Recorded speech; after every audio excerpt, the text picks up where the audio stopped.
Welcome everyone to another episode of Small Teams Big Wins. Today we are joined by Nina and Bharat.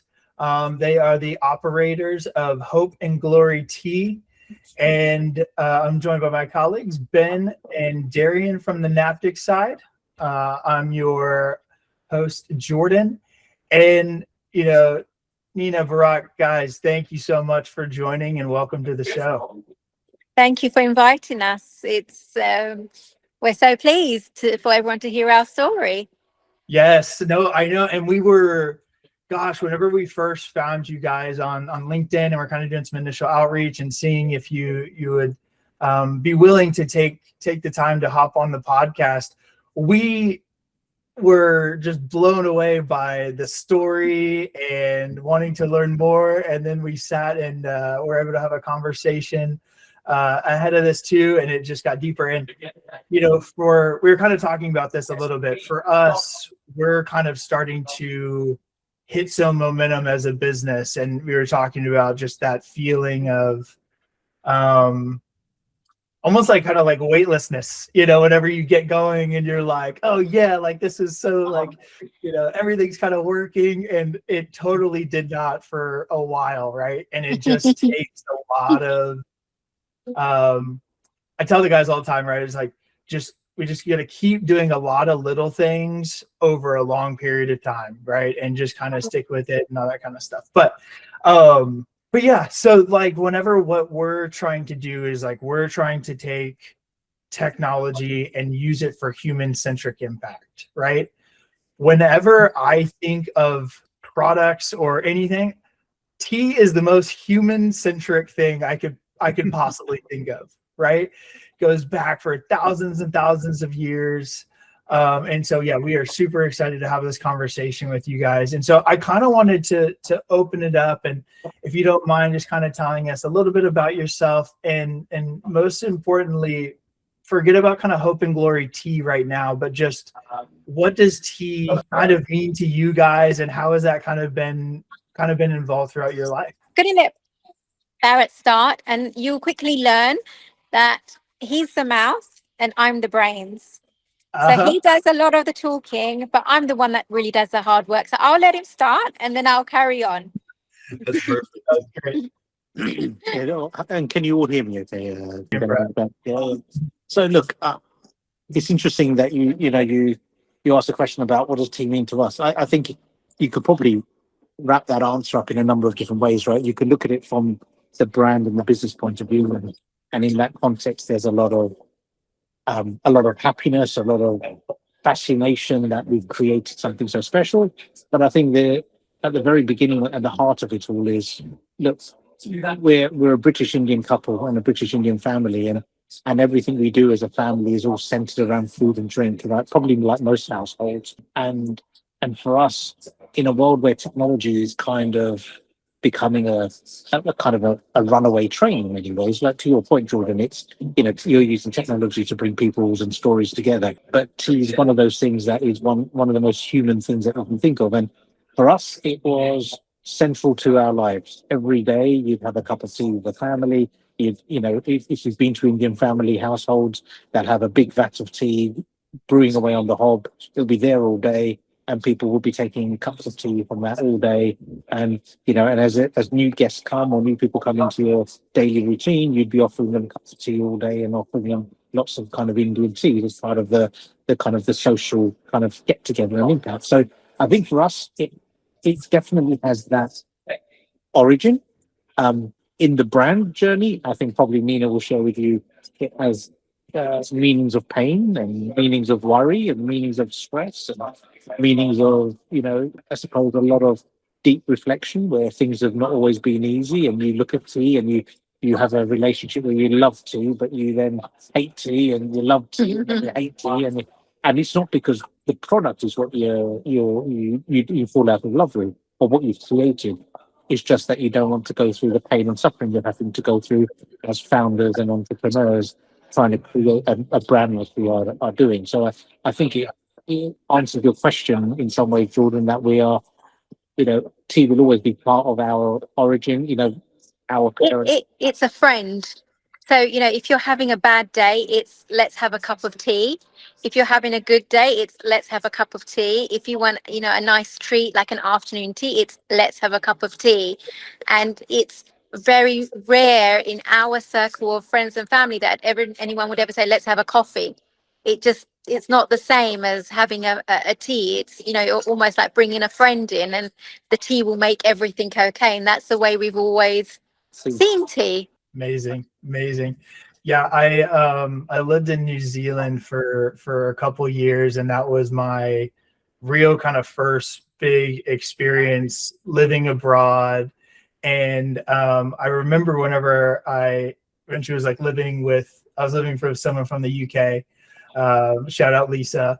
And we had this electric kettle that was like going on, and I had never used a kettle for anything in my life ever before. And I'm seeing this like machine like operate over there on the side, and I'm like, what is this thing for? Like, what do you got? Like, what do we need to be doing all this for? But yeah, no, it was just like tea being such an instrumental part of the culture and all that. So Nina, as the tactician, all right, how do we prepare the most ideal cup of tea? All right, is there a little bit of milk in there? What's the proper way to do this?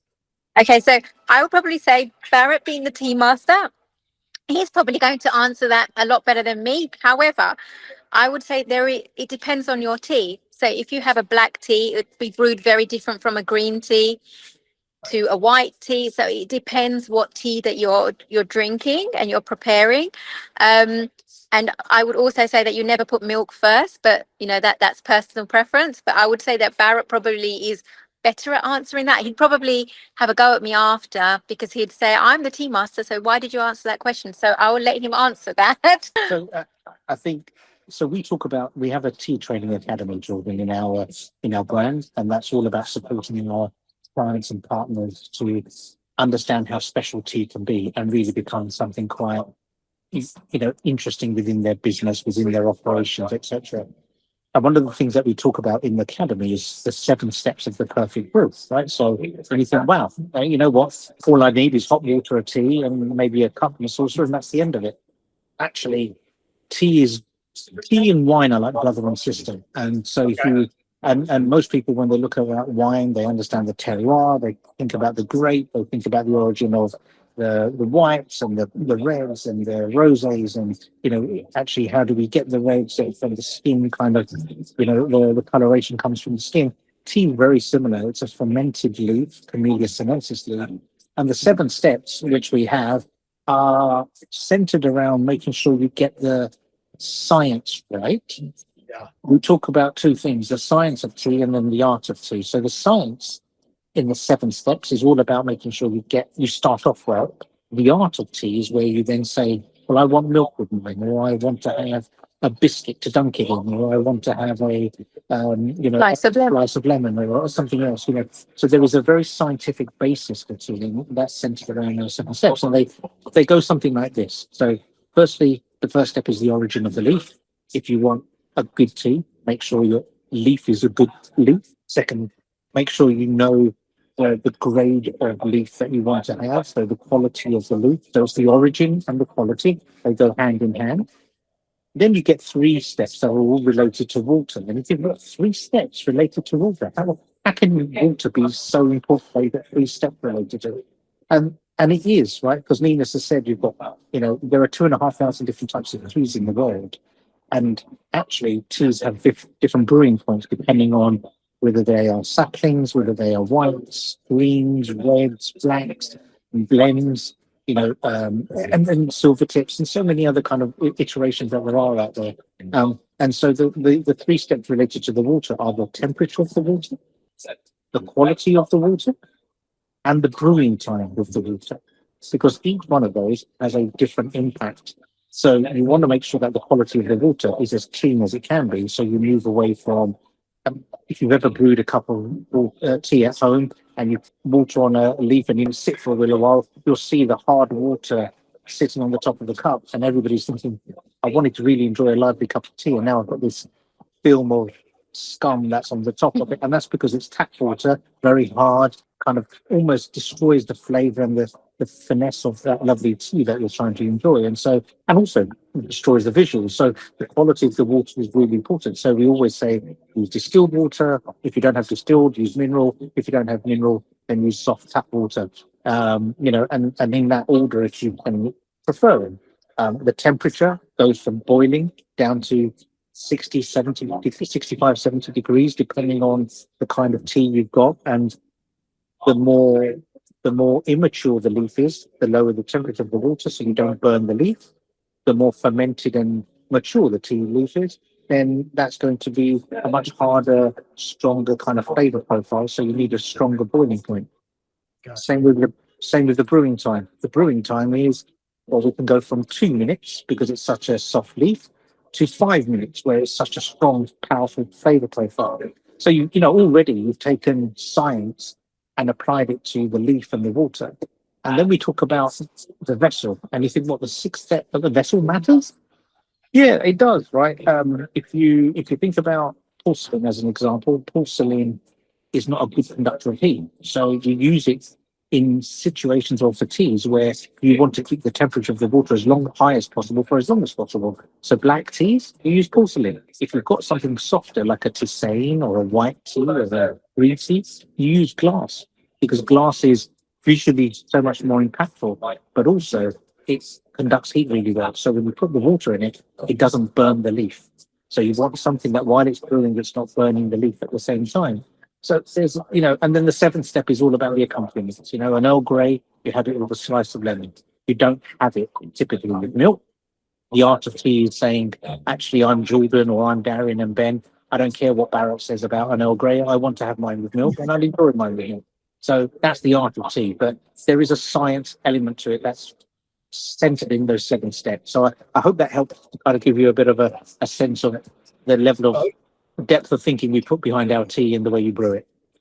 Oh yeah. Well, and it just goes to remind me too that no matter what your service or your product or what your jam is in life, right? There's always going to be a reward for care and attention and doing things the right way and not being in, like, there's like a spiritual, like almost ancient kind of like wisdom associated with like tea and even coffee to a certain respect, with like the coffee bean, but like tea for sure, right? And for me, like whenever I think about sitting down, having a cup of tea, I think about slowing down and I think about taking time to connect and letting, like you said, right? Like if you're rushing through and you're throwing in a hot water from wherever, right? Could burn the tea leaf, or it's going to mess up the flavor or whatever. And so there's a certain, or if you pour it and then you try and drink it too soon, it hasn't, soaked up all the tea from the tea leaves, right? And we have an international group with us. Ben lives over in Isla Mujeres, and Darian's traveled a bunch. He was over in India. Right? So I kind of wanted to throw it over to the guys and go, throughout your travels, where have you seen tea come up in some different cultures? Are there any things that are kind of popping out to you guys as you've kind of gone on your travels and how tea has influenced that? It's very interesting because I was recently in India for a month and I stayed with hey, where's that shirt? Where's that shirt from? Yeah, the shirt's from India as well. And I stayed with some dear friends and it was absolutely amazing. And tea, just as you mentioned earlier, it's like bringing a friend in, and it's like bringing family together, because every time after DNAP you have tea time, right? And all the family gets together, they enjoy nice conversations. It's a time where you're not on your phones, you're enjoying each other's company, and I really got a sense of that.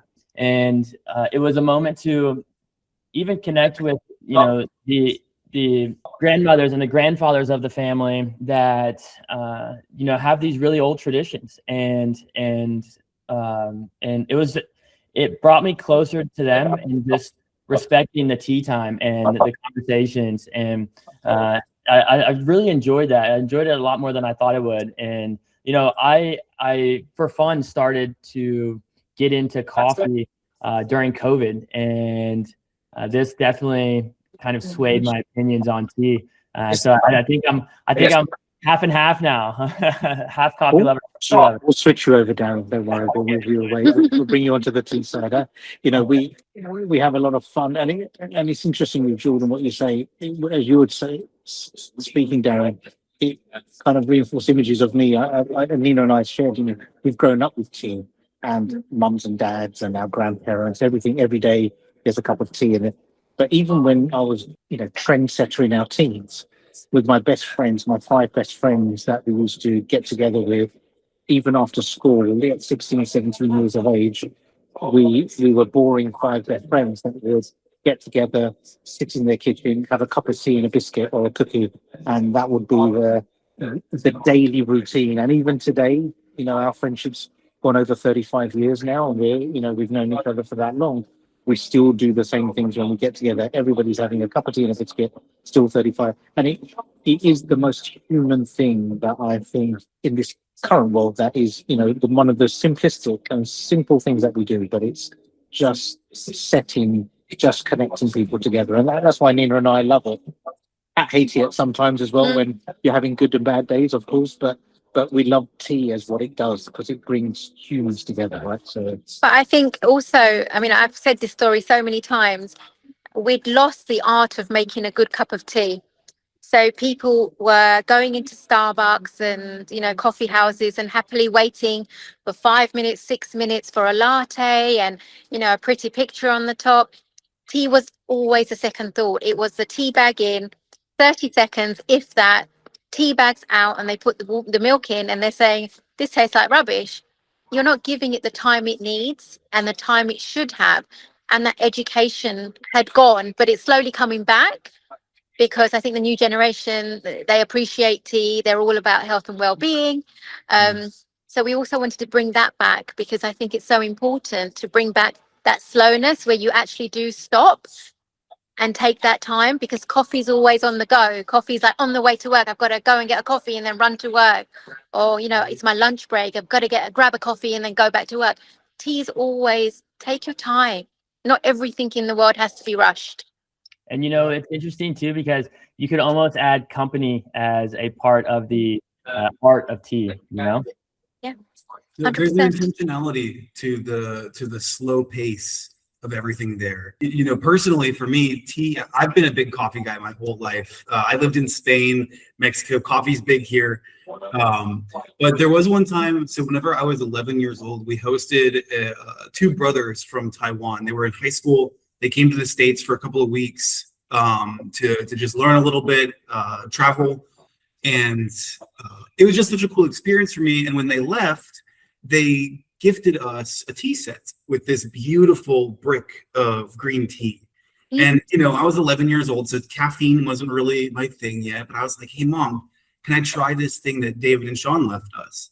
And I just remember being fascinated by the reusable tea bag and the color of the tea and the porcelain teapot and everything. And just like the 11-year-old me, I was just so fascinated being introduced to this world of tea that I hadn't even seen before.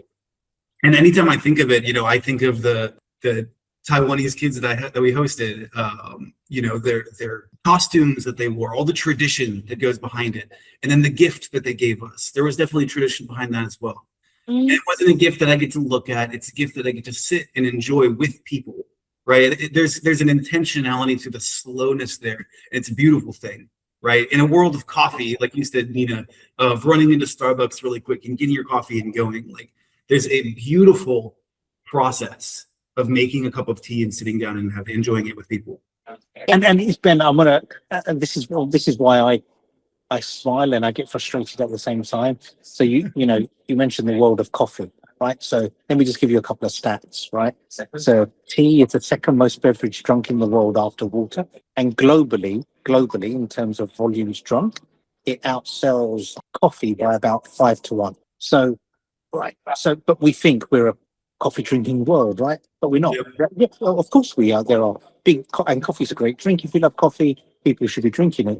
But you've got nations like India, China that make up of a third of the world, a third of the world's population, and they are drinking tea 7-8 times a day, every day, right? Then you've got markets like your home countries in the US at the moment that, for the first time in the next 2 years, they're expecting tea to overtake coffee in coffee leading nations, Brazil, Mexico, Colombia, where actually traditionally big coffee drinking worlds, but actually we're seeing now, because of the point that Nina made, that the Gen Zs, the millennials, they're beginning to see that actually tea has a greater variety, it has a greater functionality. So actually I can have a black tea in the morning, I can have a green tea in the mid-morning, and part of my kind of health and well-being routine. I can then after lunch have a peppermint, then I can have another green tea or an Earl Grey in the afternoon, and then I'll go to the gym, and then I'll have another green tea to kind of post gym workout, and then I'll have a chamomile and just before I go to bed. And suddenly you've taken teas and infusions or tisanes, and you've created a full functionality out of it. And actually, that's not centered around one black tea. Whereas I think that is beginning to change now. I think what we're seeing now is more tea drunk out of the home. And I think that's where you're beginning to see some of that change in the market. Where a lot of tea was drunk at home, we're now seeing as much tea drunk out of the home as we are in the home. And I think that's really where it's becoming more and more apparent that tea is going to go on the high street. And there's the other point that Nina made, that which is all about the health and well-being. There is a functionality with tea or infusions and tisanes that people are putting together and thinking, you know what, I can get a really good, healthy routine in my day that's going to make me function better, but also going to give me a great experience throughout the whole day as well. So whether it's a black tea, a green tea, a white tea, a silver tips, or infusion, I'm going to have a really great, functional, best version of myself because I'm taking tea and tea infusions in all of their glory and making it part of my daily routine. And I think that's really where we're going to see a lot of changes in the tea market. As I say, it's already the second most strong beverage in the world. It's been around for 3,000 plus years, but still a beverage after that time. And you're thinking, what, it's still growing? It's still growing, right? That's such a good point, because I do think of like anytime I have that tired feeling, it is a one size fits all cup of coffee, right? Yeah. It's not like a morning tired. It's not like a pre-workout tired, post-workout tired. It is okay, I'm feeling tired, I want to have a cup, right? Yeah. That's such a good point I hadn't even thought of, where it's like, okay, in the morning you have your black tea, and then something a little more mellow a little bit later in the afternoon. Yeah, wow. It's a functionality, right? And so, you can have a lovely black Assam or an Assam, with a little bit of milk in it. That will give you not as much of a kick as an Americano, but will give you a lovely kick. But it's a slower infusion of caffeine. It gives you a lovely kind of start to the day. But it doesn't mean you need to have this kind of, one thing that I personally don't like. I don't like the taste of coffee. In our brand, nobody in our team is allowed to drink coffee in the premises at all. So, and that's serious, right? There's no coffee pot, there's no coffee granules anywhere, there's no espresso machine, there's nothing anywhere. So if you want to have a coffee, you have it before you come to the office. Or when you go home. When you get home, but there's nothing allowed in the office. We are truly a tea brand, and we want people to immerse themselves in all things tea. I think you guys sold me. I think I might be making the switch. I'll at least give it a try. That's a good Our job is done. We just got to work on Darien now, and then we're sorted. And if we can get Darien to 65-35 before the end of today, then we've got one. I love it. Hey guys, before we continue real quick, hey Ben, I just wanted to check and make sure, because Bharat and Nina are sharing a mic. Whenever we go back on this, we'll be able to edit and show when Barrett's talking versus when Nina's talking and all that stuff in the clips, right? I should be able to. I think I'll be able to find a way to do it. The only thing I'm concerned is that like the Google Meet will sometimes just capture the person who's talking. So like worst case scenario, we can get like a headshot for Bharat if it ends up cutting, your video feed whenever you're talking, and we can just display that. Cool. Yeah, and yeah, okay, and that works. Sweet. So guys, we've been talking a lot in this conversation so far about how tea is a reminder to slow down. And I think so far through the conversation, people might be looking at y'all and going, okay, these guys are running this tea brand, you know, and they're just like enjoying tea throughout the day and whatever. No, you guys are a lucrative business. You have 5 revenue streams, all right, direct to consumer. You go B2B with hotel accounts. You got 2 team room venues. You got a tea academy, courses and tastings, right? And you have a consultancy practice. And let's not forget, you're in Kensington Palace, Hampton Court, the Waldorf Hilton, Pride of Britain hotels. You're in 50 luxury hotels, all right?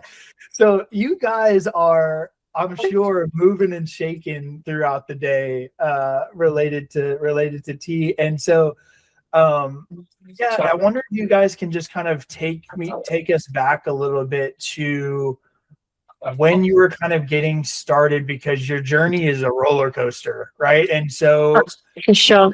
I mean, I believe, you know, kind of getting started, you guys won a whole bunch of awards in 2016, 2018, but man, that was right around some pretty big, impactful country decisions over there, right? So I was just wondering if you guys can, if you don't mind being a little bit vulnerable here and kind of telling us a little bit about that time, kind of getting Hope and Glory going.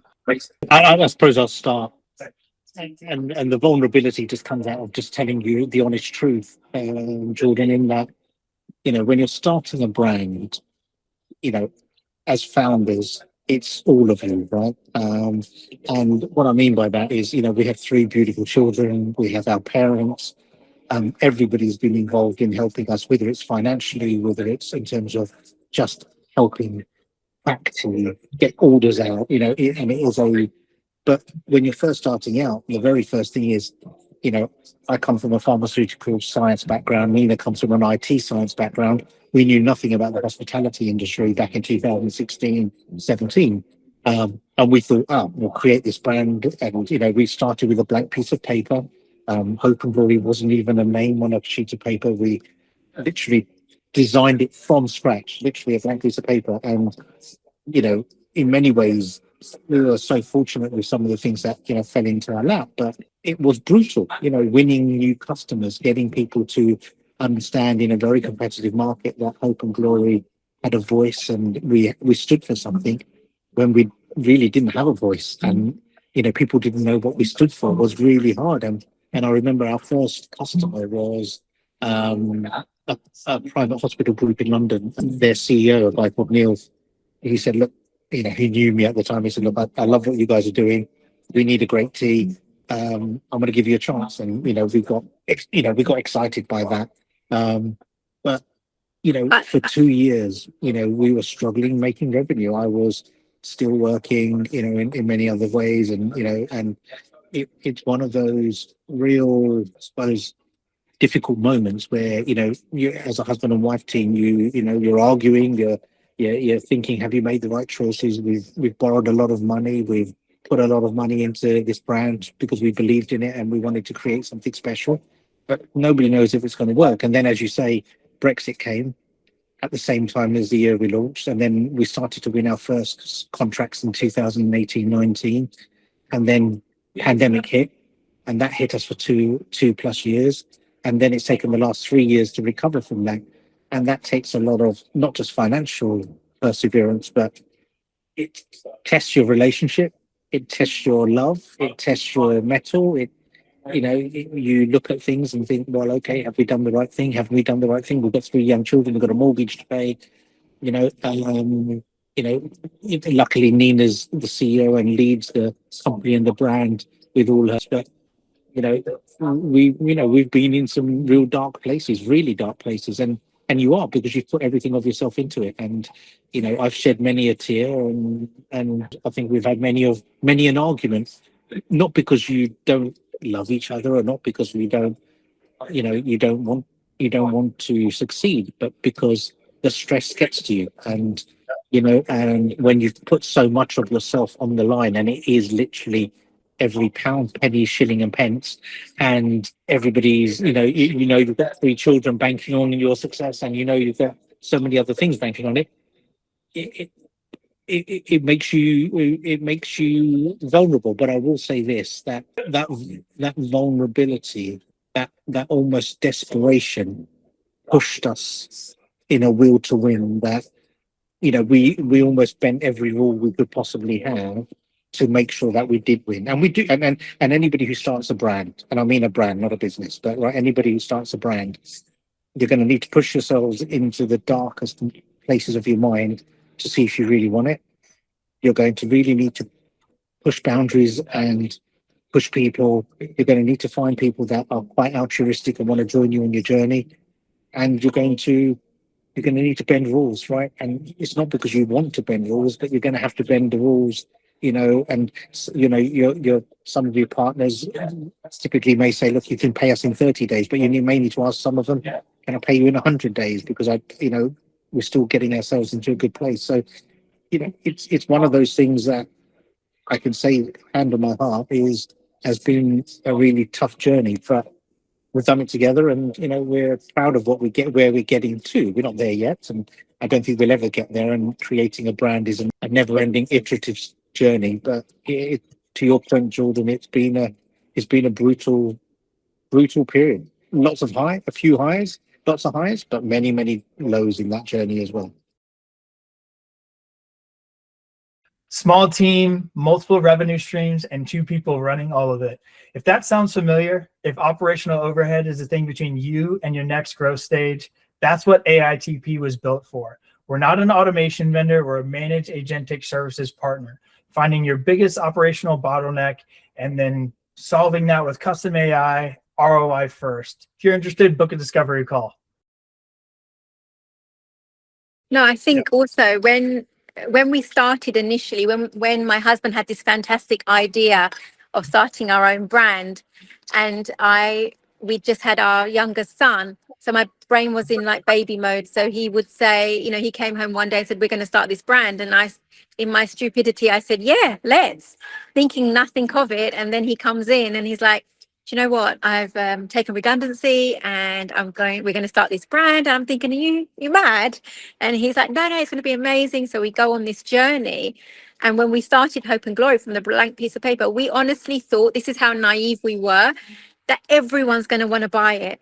Why would they want to buy it? Nobody knew about us. We ordered, containers worth of tea, and we thought it's not going to last us because, people are going to be like, no, we need to buy this tea.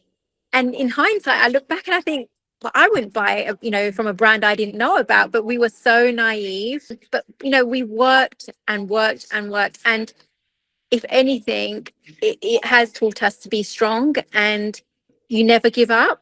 Even on those days where, it's funny because there's been days where like, I'm done, I'm finished, because it's mentally so draining. And when you have 3 children looking at you day in, day out, and they're like, gosh, you're always so stressed.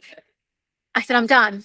And then we'd get some glimmer, something that would come through, whether it's a phone call, whether it's an email, and we often go into places like Kensington Palace, and we kick ourselves thinking, wow, we've actually created this. Or, we'll go into a hotel and it's our tea, thank you, being served, and we're thinking, we've done that. It's our blood, sweat and tears that has created this, but we've created something that people love. It's not just creating something. And I always used to kid to my children, don't ever be silly enough to start a brand like we have. And what do our children want to do? Start their own brands. And I'm saying to them, did we not teach you anything? Because the stress is on another level, and I don't think many people could cope with the stress if they truly knew what it takes to start a brand. But one thing that has come out of this journey is our children have learned resilience through this journey, and they've learned how to work hard. So if anything, Hope and Glory has created, we've created Hope and Glory, which is a fantastic tea brand, but it's taught us and our children about resilience, that you just can't give up. And I think it's interesting. We were talking about this last night with some of our parents. Our parents' generation, our grandparents' generation, post-Second World War, there was a lot of resilience required to kind of rebuild the world after the impact of what the world had to go through, right? And then our parents then took that mantle and that baton and said, right, we're now going to build something strong for our children and our grandchildren. And all of our parents have built that day by day, step by step, work brutally hard for 50, 60 years to kind of build that infrastructure and everything they did was based on hard work. And I think in the current world that we live in, probably no other time than in our memories, there's a lot more instability. There's a lot more global events happening because of whatever political, decisions are being made by the world and their leaders around the world. And we as a human race still have to survive amongst that, And so for me, I think the learnings we've taken away from our journey with Open Warrior, you just don't give up. Whatever you need to find a way, you go out and find a way to make it work and survive, and there will be a brighter day ahead. But don't give up, right? But it is tough, children. It is tough, and I've had, I pride myself in being born in a part of London which is known for its hardiness, and you're brought up, a little bit on the kind of the rougher sides of London, and kind of. But I was lucky enough that my parents and Nina's parents gave us a loving, lovely environment to grow up in. But nonetheless, you were still taught to be tough where you needed to be, and luckily we were. But I don't think anybody realizes how tough you need to be when you're starting and making a brand or your own business successful. It's a different ball game altogether, a different type of toughness. Which I'm having trouble grasping, because I don't know about you guys, like, Ben, he's got a little one, he's married. Darien and I are both single, and we both give a lot of our energy and time. And I think both of us, to a certain extent, like the hustle, and we kind of like, and I don't want to speak too much for Darien, so I'll speak for me, and then Darien can choose whether or not he agrees. but like I love putting blinders on and just dialing in on like one thing and just like getting really, really good at that, right? And I'm sitting here hearing y'all's story, and I'm going, you're doing that with the ups and downs with 3 kids. And and so Darien, can you imagine, right, having to try and get brands off the ground, do all this, take the, because I pulled out my entire savings, and, I pulled out 20K, right? And we're gone in 4 months, 5 months, right? And you're like, okay, well, right. And so can you imagine, Darien, right? Like trying to do all of that while still being responsible for like other life forms, It's like, yeah, it's just, I mean, that's got to be such an unreal experience to, like I said, to go through, Brexit, and then you're getting your kind of first initial big contract, right? And yeah, I don't know, Darien. I still want to throw this back over to you, and I still want to hear kind of your perspective on it, because I know we're cut from the same cloth a little bit on this. I'm hearing their story, and I'm going, oh my gosh, like how are you guys handling that with like 3 kiddos and all the other stuff that comes along with that? What I would say to that is like I couldn't imagine being in that position and doing that because more so. But when you find yourself in that position, you find a way to do it, right? You find a way to get through it. And what I've seen and had these high-level conversations with entrepreneurs around the world, you find that when throughout their success story, there has been rock bottom, right? And during these rock bottom times, you figure it the fuck out, right? And it also kind of relates like for their kids too, going through this process. They are being built and having these innate talents to accomplish these exact same things when these times come as well. Because, my parents, as being entrepreneurs and having these conversations that I probably will never remember at the dinner table every single day, are just like ingrained into my genes of their entrepreneurship journey and their struggles. And so, you know, as I come into this world, and as I was coming into this world of entrepreneurship, you know, I was, you know, kind of already prepared in a way for what's to come. And then my decisions, you know, put me in places that would, you know, allow me to thrive, right? Because I like going all in. I like putting 100% of my investments right back in. And I know that what I'm doing is probably the worst decision. My financial advisors absolutely hate my decisions, but I know what I'm getting myself into, and I'm willing to go there, and I'm willing to, you know, like almost Back yourself. Yeah, I'm almost being comfortable in the fact that there's going to be challenges after challenges after challenges after challenges that we're all going to learn from. And when we accomplish these challenges, the reward from this is going to be much greater than the feeling that I'm having of these challenges coming at me. And so, you know, I totally understand in some sort of capacity, not exactly relatable to what you guys have been going through, but my journey of it, our journey of that, and it's extremely relatable. And you know, it shows like the successful brands from not being successful, right? Is that willing to, you know, be comfortable in that grit and in that grind and come out on top of that. And now you guys are just going to, you know, keep pushing forward. And I think that, you know, your ability to do that says a lot about you. And I think it's going to be passed down to your kids, and they are going to be doing that × 3. You know, look, Darren, it's interesting what you say, right? So our story, in many ways, is probably no different to many other entrepreneurs you've heard. All I can tell you is our story, and then in that, my story, Nina can talk about her own story. I think we've done 3 jobs. You know, I've done 3 jobs at one time. I'm working 70, 80 hours a week. You know, we're working open doors, we're working other kind of roles to keep the lights on, keep things going. You know. But that's what's required, right? And that's what's required for you to create something special. That's what's required for you to survive and get through the bad times. There is one thing, Jordan, which is, you know, different in that we've faced an unprecedented time over the last 7-8 years with Brexit, pandemic, global wars. You know, I don't think we've ever had. I don't think we've, you know, when anybody else has started a journey in that time, I don't think we've really faced that together at the same time in such a short window. But we have, right? And then I'm sure there'll be other brands, if you interview them, they'll talk about the same kind of challenges. And so, but I think it's, you know, Nina always moans about me, and I suppose that's one of the good or the bad things about me is I live in perpetual hope. So I always wake up every day that today is going to be a better day than yesterday, and that's just the kind of person I am. Even though I have bad days, I'm a perpetual optimist. I don't live in a world where, you know, everything's terrible. And actually, what we've created, Darren, and Ben and Jordan, it's not about the money.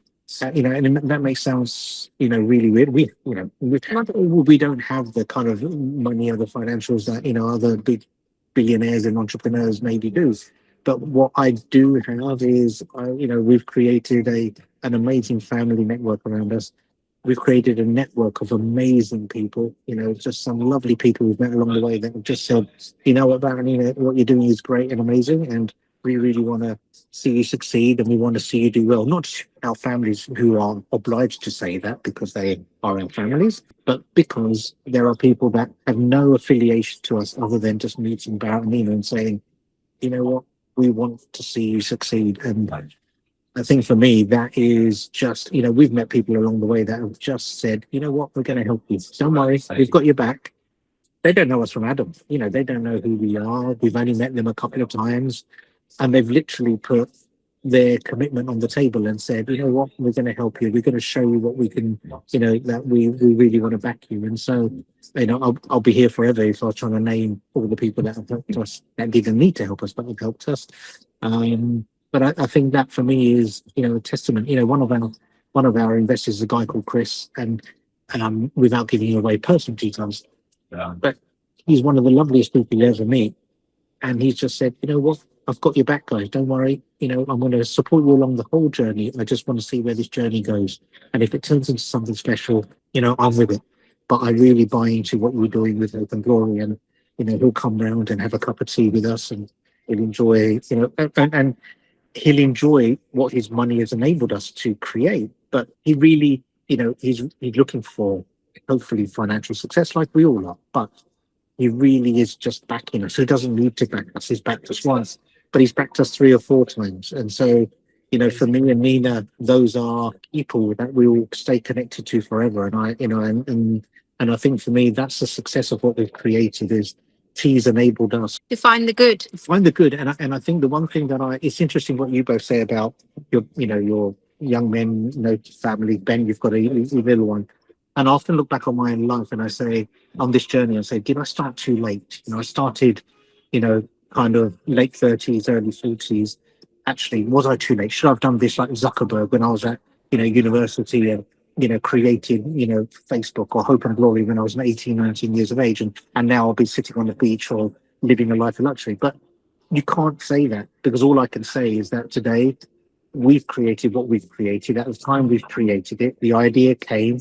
I was given a very good education, luckily. I was also given a great career education through my pharmaceutical kind of, and I learned a lot of good things about operations and branding, and I think whatever we've done, it just came at the time it was meant to come. And I hope, and I use that word purposefully, I hope it will be something that will really deliver something special for us. And while we're doing that, we're delivering something special to the world and letting people enjoy a brand. Nothing pleases me more than people's, we get emails from people that say, in a gist, I can have any tea, but I only want Hope and Glory tea. And that for me is when I know you've created a brand. It's like, you hear the Philip Knight story, I can have any trainer or I can have a Nike, and I think this is the same kind of feeling we get to say, when there is a world in which 3 billion people are saying, I want a Hope and Glory cup of tea because it stands for something great, it tastes amazing, and actually I can have it in venues where it's, whether it's in a soccer stadium or in a cricket stadium, or whether it's in a theatre or an opera or cinema, in a restaurant, in a hotel, in a gym, or wherever it may be, in an airline, actually, that is when I know that we've created something special. We're not there yet. We're getting there. But, that for me is when I think, I like Nina says, we have a wry smile when we go into a hotel and they say, actually, you're drinking our tea there, but we don't tell them they're drinking our tea, we were talking to one of our investors the other day, and he said, my wife knows your tea. She walks into one of your hotel partners, and actually I didn't know that was you guys, but she waxes lyrical about Hope and Glory tea and how amazing it is compared to everything else she's tasted out there. And I'm like, that's what we've created. That's what Nina, Bharat, along with the great team we've got, have created. And I think that's something to be proud of. No, I just want to share a story. We were coming home on the train, from London, and there was a family sitting behind us, and they'd been for afternoon tea. And little did I know they were talking about afternoon tea at the Waldorf, and it's our brand at the Waldorf. And they were saying, oh, how wonderful it was. And when we go home, we want to order it online. And I had that cheeky smile on my face. They could be talking about anything, but we just happened to be on the train, and how strange. And I thought, should I sell something? And I thought, no, that would just be too, it would be too arrogant of me just to say, we created this. But it's little stories like that. Who are they? Who are we? Strangers. But how close are we? Because they've tasted something that we've created. And that's an amazing feeling. Yeah. No, that's really, really cool. And as you guys are talking too, it's like, I always come back to, it's like the show's called Small Teams, Big Wins. But we love talking about all the losses that happened along the way, all the, the step forwards and then 2 steps back where you're just like, dang, do I have it in me to like kind of push forward and take that another step again, right? And for me, I always try and kind of like simplify what it is that we're trying to do, because my head can just like in a million different directions, right? And I think for any entrepreneurial journey, they're going to eventually find themselves on like a why, then like a how, and then like a what finally. And I think sometimes a lot of people are super eager to jump straight to the what and go, okay, like we want to get in here. We're starting a business. Like we need to start getting some services out there. We need to get some products out there. We need to get some money coming in. And you start being a solution in search of a problem, right? Yes. You're not grounded in the why you're even doing this in the first place. And if you're not spending the proper time in being grounded in that why, whenever you inevitably get to a point where, you know, like you've got 1.5 million lined up in contracts, and then a global pandemic hits, and all of a sudden in 2 years, now you're down to $50,000 off of that 1.5 that you thought was going to come in. How in the heck do you come back and, you know, you go, and the core and the reason is because you guys are so grounded in the why. And what's even more amazing about y'all's story is that you're grounded in the why together. Yeah. You know, which is insane. So I just want to take a moment and say how beautiful and how special that is. And, you know, a brand is a brand, but a brand is also carries with it the aura and the kind of spirit of those that created it, right? And I think that I'm sure that anyone that has tasted that tea is going to feel that connection, feel that love. So I just wanted to, just as you guys were talking, that's just what it kind of kept coming back for me. And so then, right, you go through those struggles through the pandemic. And like I said, I want the audience to kind of realize, like, it wasn't like a little hit, right? It was like almost all of your revenue after you've built up. These guys have won awards, brand, like, you know what I'm saying? Like, that's just crazy to me. So then after that, I'm wondering if you guys can just kind of walk me through, because you guys are going to be the only people. Well, I don't want to cut ourselves short, but you guys are probably going to be the only people in this room that receive a call from the Royal Palace, right? So I wonder if you could just go ahead and walk us through, like, what did that call feel like? What did that conversation kind of feel like after you guys have already, you know, persevered through incredible, you know, kind of incredible odds? It was a meeting that one of my team had, and they came away and they said, "Oh, Kensington Palace want to work with us."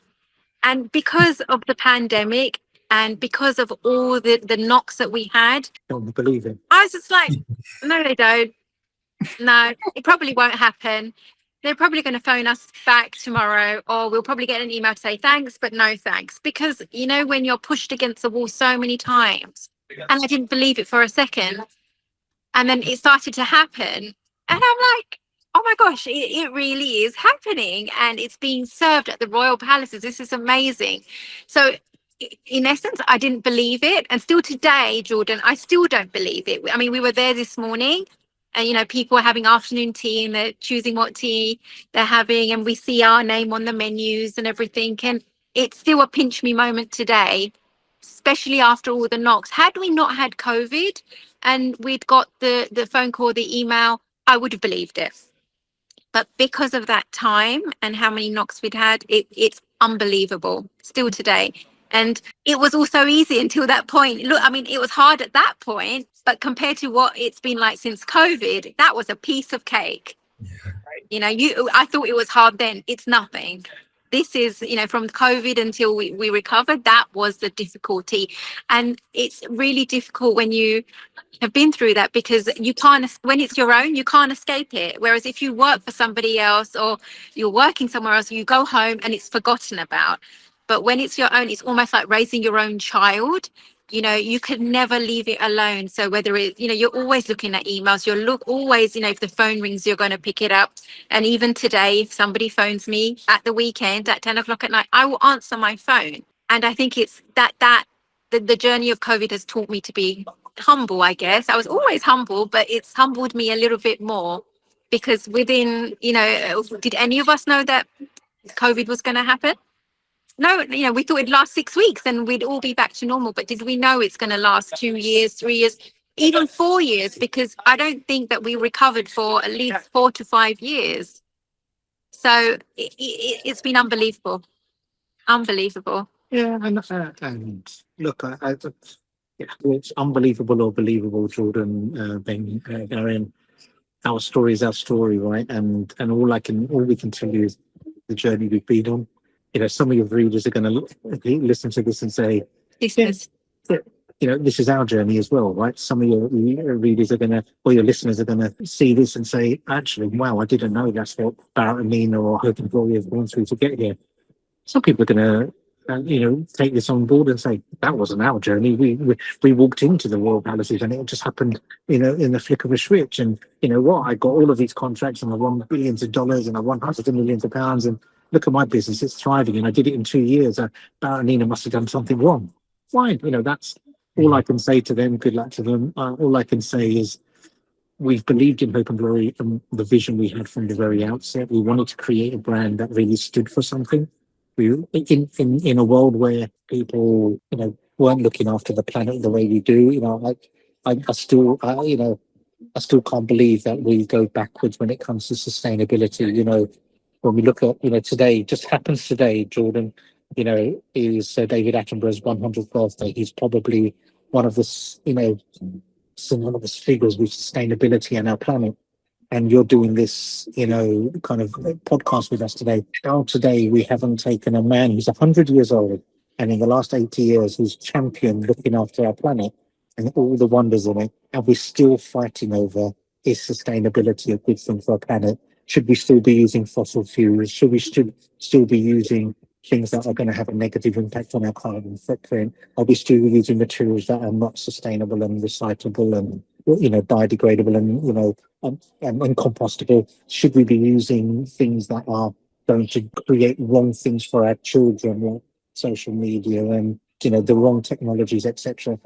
All of those things are, and the fact that we are still having those debates and discussion, despite being more educated than we've ever been as a human race, despite being more knowledgeable about the impact of the kind of the good and bad things of our lives, whether it's our diet and our social behaviors and the kind of networks and the people we keep around us. I'm just, as I say, we champion Hope and Glory for being that real voice out there for bringing people together, being really sustainable and creating great experiences. And hopefully at the same time, people can have a really healthy, beautiful, drink and beverage just gives them something special to kind of enjoy in their daily routine. And I think if those four simple things mean something to people as they listen to your podcast or watch it, then I hope it resonates with them and they go away and say, you know what, that's great. I'm glad Hope and Glory is championing that. And if people don't agree with it, equally great. But hopefully they think they've got two founders here that really wanted to create something special. And we always hear the good stories, we automatically assume that Nike, was the most successful brand, or Dyson, or wherever it may be, but there's always been a journey behind it. And I don't think enough founders share the real journey, because everybody wants to just sugarcoat everything and everything's perfect and everything's quick. It's not. Everything takes hard work. It takes perseverance and it takes time. And we live in a society where everything has to be instant. And to create a brand is not instant. It takes a lot of time and effort and energy. And if you've got that, then you'll go far. But it's good to hear, the real story rather than the glossy one, because many people do have a glossy story, but a lot don't. It takes, a real successful brand. It takes a lot of hard work to make something special, and a lot of blood, sweat, and tears, right? And I say that, and I mean that with tongue in cheek, but in reality as well, right? Because you are going to need to look into, if your offering is right and your value proposition is right, that's great. Then you're onto a winner. But the really thing that's going to push you to do is look into the darks of your soul and think, have I done the right thing? And really, do I believe in what we've created? And we've been there many times. And it's interesting. I was looking at the name, right? Small teams, big wins. There are big wins, and I don't mean big in terms of monetary value, Jordan, Darien, Ben. I mean big in that they have a significance. They give you something to anchor and believe on as you're going through the journey. That's why they're big. They're not big because somebody's given you a $2 million contract or a $5 million contract. it's because somebody, those beacons of wings have given you something that actually what we're doing, it's been validated. Actually, people are believing in what we're doing, and I think for me, that's why big wins are big wins. They're not big wins because of the monetary value, if that makes sense. 100%. No, and it's definitely stories that we love highlighting because, you know, our argument is like, you don't have to have this like 50-person massive team with a whole bunch of resources to make an impact. And at least our belief over here is, you know, we are very good people, and we do want to your point, identify the momentum that human beings can have a tendency of having when you kind of get into like a group think or just like a large, not snowball, but sometimes it's hard to kind of change the ways of doing things when right or wrong, when they've been done for a very, very long time, right? And so you kind of have to work from within to bring awareness. And in this day of where, you know, you can go connect with people like we're doing across the world, right? Yet we're still feeling somewhat distant. So can we slow down, have a cup of tea? And it's just a great, I don't know, I just love, I love the brand that y'all have created. And when you're talking about taking time for things, I want to kind of wrap up with a, Nina, I'm going to ask you if you can share a story, and I want to bring the attention to the kind of red fort in y'all's logo, and if you're willing to kind of tell the story about your grandfather and the Salt March. I think that would be one. I would just love to hear it just as a listener too, but I think the rest of our listeners would love to hear it too. So if you're willing, that'd be amazing. Yeah, I am, but I honestly think that Bharat would tell the story a lot better than what I would. So is it okay if he shares that story? Because he has a particular way that even I like listening to it. So my story, but he's a storyteller. But it's I mean, the Lal Quilla, the Red Fort in Delhi, is synonymous with, you know, kind of the second most powerful image in India after the Taj Mahal. It's an iconic feature, you know, synonymous with the film Gandhi and, you know, the British Empire and all of the roots of the Mughal Empire and everything else. But the story that Nina tells, you know, and I've learned, and I only learned this after Nina and I got together. I mean, Nina and I have been together a little while now, but we were at a wedding and Nina's mum, so Nana, or, you know, mum's dad, I didn't know this about him. And, you know, we were just sat outside at a family wedding. We were talking away and he was telling us stories about things that he's done in his life when he was in India and when he was in Africa. And at that time, you know, I was already in awe of the man because he was, you know, just a lovely person. And he told us at that time that as a young boy, he'd done the Salt March with Gandhi, right? And we were, I was like flabbergasted. I was like, how did you do that? Right? And how did you not mention this before? In Nina's family, you know, Nina didn't know about it. I didn't know about it. And I'm like, I mean, that is, you know, an iconic moment in history, let alone Indian history, of where something like that happened. And so when he told us that, and I was like, my God, as a young boy to go through that and not know the meaning of it. And he said himself, he said, we just did it because it was a thing that we were told to do, right? But we didn't know why we were doing it. We didn't understand it fully, and I was a young boy doing it, and I just came away from it, and I just thought, wow, you know what? There's so much history out there in the world, and yes, there are political strands to all of these things, but amongst all of that, people are taking positive steps every day to try to make a difference, and for me, that's what Hope and Glory is all about. You know, there's a saying here in the UK, where there is tea, there is hope. And I think that is ultimately where, you know, Hope and Glory is really steeped in.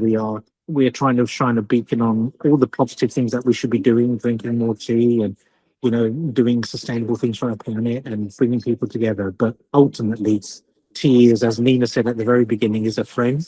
And with friendships come hope. And where there is tea, there is hope. And I think Nina's grandfather's story was just a lovely, surprising story that we didn't know about. But you know what? It was a moment of a young person, you know, a boy, and he's, you know, he was kind of, I think, 10, 11 years of age, I think, at that time. And, you know, he was like, oh, yeah, I went on this journey because I was told it was a good thing to do. And I started it. And, you know, 11 years of age, you don't think, I'm going to go on a salt march, right? So you and I go back to when we were all 11.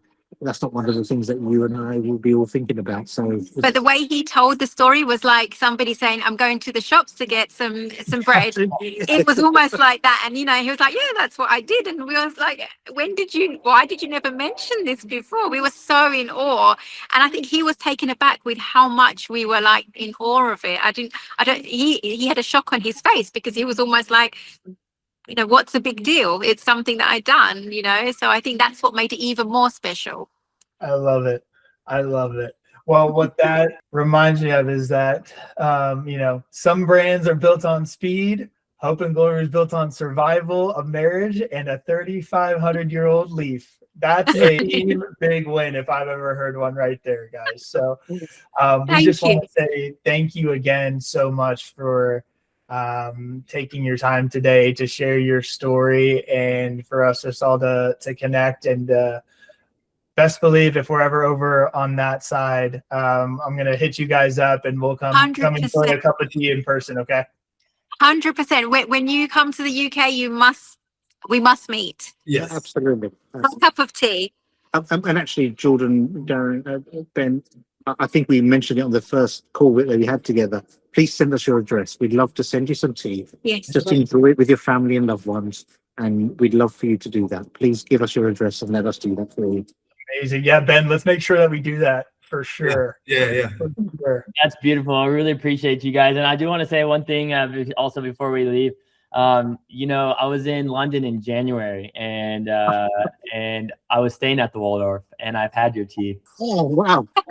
You should have told us that at the beginning. I hope you enjoyed it, Darren. I David saved the big one for right at the. I love it. No, I would go and enjoy tea every single day actually after the first time I had it, and absolutely beautiful. And I was with my mom and I was with my sister and we were enjoying kind of our Christmas through there as well. And yeah, I just wanted to share that with you, and I really enjoyed it. And I'm already a fan and will continue to be. And